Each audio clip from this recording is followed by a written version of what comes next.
എന്താ രാമേന്ദ്ര കോൺസ്റ്റബിൾ തള്ളിക്കോളൂ. ഏറ്റവും ഹേർട്ട് ചെയ്ത മെസ്സേജ് പറഞ്ഞാൽ ഞാൻ ആളെ ഭയങ്കര ഊറ്റിയെടുക്കുക, അല്ലെങ്കിൽ പിന്നെ ആൾക്ക് വരുന്നത് പറഞ്ഞാൽ യു ഡിസേർവ് ബെറ്റർ, ഇങ്ങനത്തെ ഒരു പെണ്ണല്ല, ആൾ നിങ്ങനെ ലിറ്ററലി യൂസ് ചെയ്യാണ്, നിനക്ക് മനസ്സിലാവുന്നില്ലേ, അങ്ങനത്തെ ആൾക്ക് അങ്ങനത്തെ മെസ്സേജ് അറിയാം. എനിക്ക് പുള്ളി ലിറ്ററലി എന്നെ ചീത്ത വെച്ചിട്ട് വരുന്നത് ഹോബികളാണ്. ഇങ്ങനെയൊന്നും ചെയ്യില്ല കേട്ടോ. നിനക്കൊന്നും നാണല്ലേ ഇങ്ങനെ ഒരാൾക്ക് ആളുടെ ഊറ്റിയെടുത്ത് ജീവിക്കാൻ? ആക്ച്വലി അങ്ങനെ ഞാൻ ഇതുവരെ ക്യാഷ് വൈസോ അങ്ങനെ ഒന്നും ചെലവാക്കിയിട്ടില്ല. ഞങ്ങൾ എപ്പോഴും ബില്ല് സ്പ്ലിറ്റ് ചെയ്യുക ചെയ്യുന്നത്. നമുക്കറിയാലോ ആൾ ലിറ്ററലി ഇങ്ങനെ ചിലർക്ക് എമൗണ്ട് ഇങ്ങനെ കാൽക്കുലേറ്റ് ചെയ്തിട്ട് എനിക്ക് മെസ്സേജ് അയക്കും, നീ അവനെ കൊണ്ട് ഇത്ര പൈസ ചെലവാക്കിച്ചില്ലേ. അപ്പൊ അതൊക്കെ കാണുമ്പോൾ നമുക്ക് ഇത്രക്കൊക്കെ ഇങ്ങനെ ചെയ്യാൻ മാത്രം ജസ്റ്റ് ഒരു കണ്ടന്റ് ആയിട്ടല്ലേ കാണണ്ട.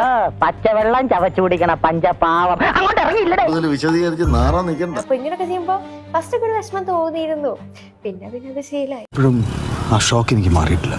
കണ്ടന്റിന് വേണ്ടി മാത്രം ഇട്ടതാണ്. ഇതില് ആക്ച്വലി 1% പോലും സത്യമില്ല.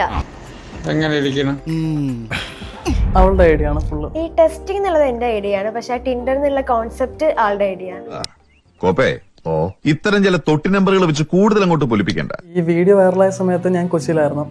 അപ്പം വീട്ടിൽ ഞാൻ പോയപ്പോൾ ഓഫ് കോഴ്സ് മമ്മിയാണെങ്കിൽ എന്നോട് പറഞ്ഞു, എന്തുകൂടെ കാണിച്ചു വെച്ചേക്കുന്നത്, നാട്ടുകാരിൽ എന്തൊക്കെയാ പറയുന്നതെന്ന് ചോദിച്ചു. അപ്പം ഞാൻ ഇവിടെ പറഞ്ഞു, മമ്മി ഇത് കണ്ടന്റ് മാത്രം, അത് നല്ലതാ, പരിചയമുള്ളവരെ തന്നെ വഞ്ചിക്കുന്നത് നല്ലതാ, പ്രത്യേകിച്ച് വേറെ ഒന്നും ഇല്ല. അങ്ങനെ മമ്മിയെ പറഞ്ഞ് മനസ്സിലാക്കിയപ്പം അവരെല്ലാം കൂളായി, ഓക്കെ ആയി.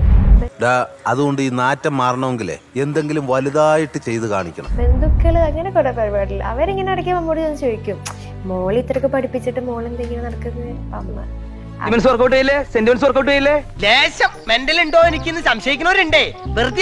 ചിലപ്പോ എനിക്ക് ഹേർട്ട്, അമ്മ ഇങ്ങനെ എന്നോടൊന്ന് പറയും, അവരിങ്ങനെ ചോദിച്ചു ഇവരിങ്ങനെ ചോദിച്ചു, അപ്പൊ ചെറുപ്പം ഇങ്ങനെ ഹേർട്ട് ആവാറുണ്ട്. കാരണം ചിരിയെങ്കിലും വിവരം ഉണ്ടോടാ, നാണം കെട്ട പൊന്നു മോനെ, പ്രാന്ത് എന്ന് പറഞ്ഞ ഈ സൂക്കേടിനെ കുറച്ച് കാണരുത്. ഇത് അതുക്കും